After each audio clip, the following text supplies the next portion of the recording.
নমস্কার, সবাই কেমন আছেন? আজ বানাবো ঢ্যাঁড়সের তরকারি, মানে একটু আলাদা। আমরা সবসময় যেরকম ঢ্যাঁড়সের তরকারি বানাই তার থেকে মানে একই রকমের, কিন্তু একটু অন্যরকমভাবে বানাবো আজকে।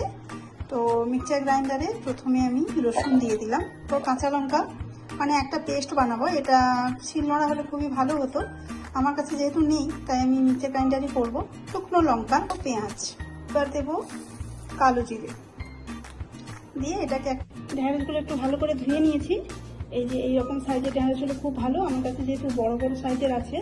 তো এগুলো আমি মুখের দিকটা আর পেছনের দিকটা কেটে এটা আমি মাঝখান থেকে কেটে নেব, এইভাবে কাটবো। আর ছোটোগুলো এমনি প্লেন রেখে দেবো, এইভাবে গোটা গোটা রেখে দেবো। একটু নরম নিতে হবে, এগুলো আমার সবই নরম, খুবই সুন্দর। তো এইভাবে আমরা সব ঢ্যাঁড়সগুলো কেটে নেব। এই যে সব ঢ্যাঁড়সগুলো সুন্দর করে কেটে নিয়েছি। এবার চলুন এটাকে রান্না করা যাক। ঢ্যাঁড়সগুলো একটা বাটিতে নিয়ে নিয়েছি, একটু সব একে একে দিয়ে একটু ম্যারিনেট করে নেব। মশলার পেস্টটা দিয়ে দিলাম আর একটু টমেটো কুচি দিয়ে দিলাম। এবার দেবো একটু দই, নুন, হলুদ, একটু চিনি দেবো। এটাকে ভালো করে মাখিয়ে নিতে হবে। মাখানো হয়ে গেছে ভালো করে। এবার আমি কড়াইটা বসিয়ে দিই। কড়াইতে একটু তেল দিয়ে পেঁয়াজ কুচি দিয়ে দেবো। পেঁয়াজ কুচিগুলো হালকা ভাজা ভাজা করবো। এগুলো ভাজা হয়ে গেছে, এরপর আমি ঢ্যাঁড়সটা তুলে দেবো।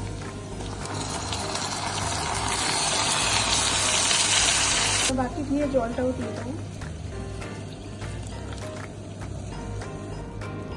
এবার ঢাকা দিয়ে দেবো, দিয়ে লো ফ্লেমে হতে থাকবে এটা। এবার ঢাকাটা খুলে দেখি হয়েছে কিনা।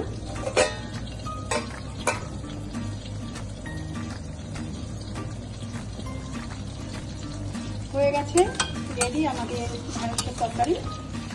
এমনিতে ঢ্যাঁড়সের তরকারি অনেকে খায় না, কিন্তু এইভাবে বানিয়ে খেলে এটা কিন্তু ভীষণ টেস্টি হয়।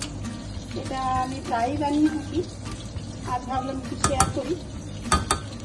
এরপর এর উপর থেকে একটু ধনে পাতা ছড়িয়ে দেবো। কি ভালো লাগে খেতে, অবশ্যই বানাবেন আপনারা বাড়িতে। অসংখ্য ধন্যবাদ ভিডিওটি দেখার জন্য। সবাই সুস্থ থাকবেন, ভালো থাকবেন। ধন্যবাদ সবাইকে।